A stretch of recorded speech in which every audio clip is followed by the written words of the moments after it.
Assalamualaikum warahmatullahi wabarakatuh.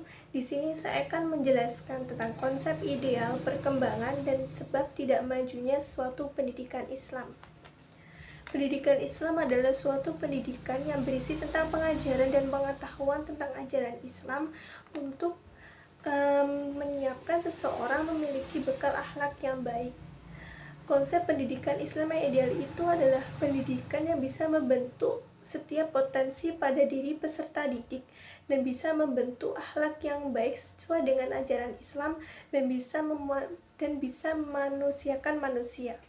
Dan dalam mewujudkan konsep tersebut, maka perlu adanya suatu peran dari pendidik, peserta didik, dan juga tatanan kurikulum yang sesuai dengan tujuan pendidikan Islam dan sesuai dengan ajaran Islam.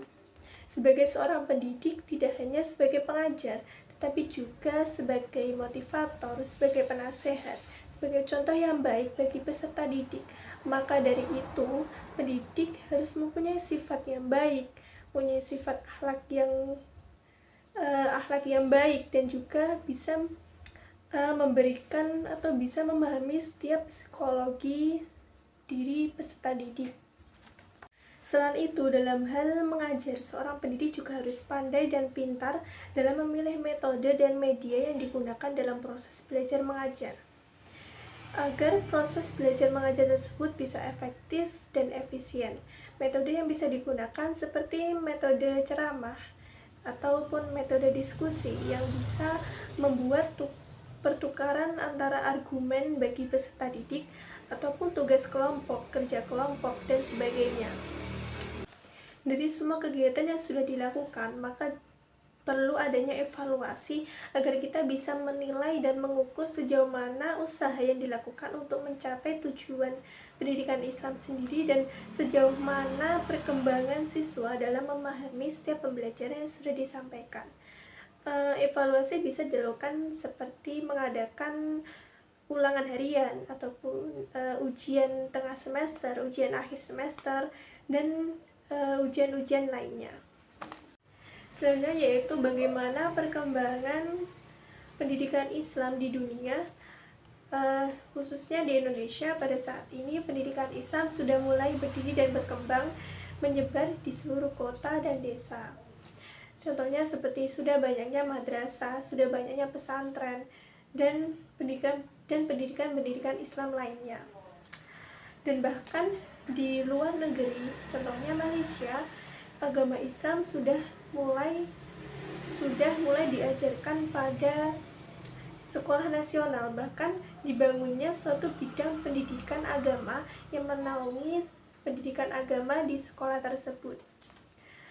Namun, pada segi implementasi pendidikan Islam masih perlu diperhatikan, karena pada saat ini pendidikan Islam masih sering dinomorduakan oleh masyarakat dibanding dengan pendidikan umum, sehingga mengalami keterlambatan pembaharuan baik dari segi kelembagaan maupun proses pembelajaran. Bisa dilihat dari kondisi akhlak anak pada zaman sekarang, mereka mengabaikan tentang akhlak yang baik di lingkungan masyarakat, lingkungan sekolah, lingkungan keluarga, bahkan lingkungan pertemanan.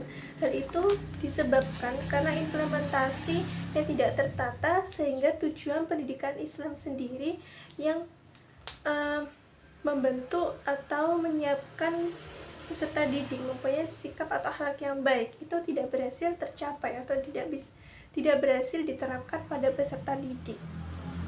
Hal itu juga bisa menyebabkan tidak majunya pendidikan Islam, yang pada dasarnya pendidikan Islam tertinggal dari pendidikan Barat, karena dari segi sistem, konsep, ataupun dari segi implementasi itu masih kurang diperhatikan dan perlu adanya perbaikan.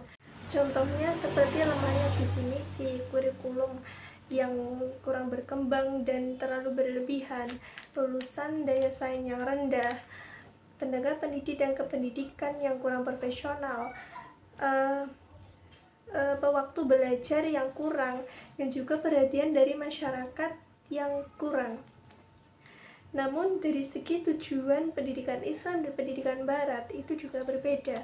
Pendidikan Islam lebih mengutamakan peranan atau lebih mengutamakan seorang peserta didik itu bisa mempunyai sifat atau akhlak yang baik sesuai dengan ajaran Islam. Sedangkan pendidikan Barat itu lebih mengutamakan bagaimana peserta didik itu bisa sukses nanti. Solusi yang bisa dilakukan untuk menyelesaikan masalah tersebut menurut saya, yang pertama bisa menata kembali kurikulum pendidikan sesuai dengan kebutuhan dan kondisi siswa. Lalu menambah jam pelajaran agar siswa itu lebih bisa memahami atau menyerap ilmu yang disampaikan guru kepada peserta didik. Lalu meyakinkan masyarakat bahwa pendidikan Islam itu juga penting, tidak hanya pendidikan umum saja. Lalu dari segi tujuan, pendidikan Islam harus bisa seimbang antara kepentingan dunia dan juga kepentingan akhirat. Jadi peserta didik itu bisa memiliki akhlak dan sifat yang baik dan juga bisa berkembang dengan potensinya untuk bisa sukses ke depannya.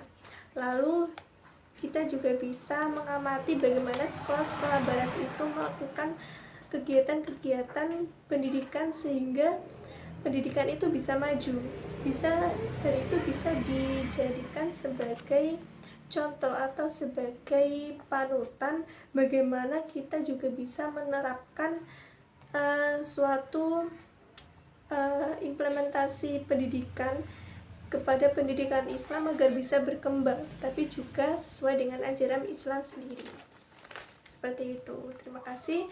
Assalamualaikum warahmatullahi wabarakatuh.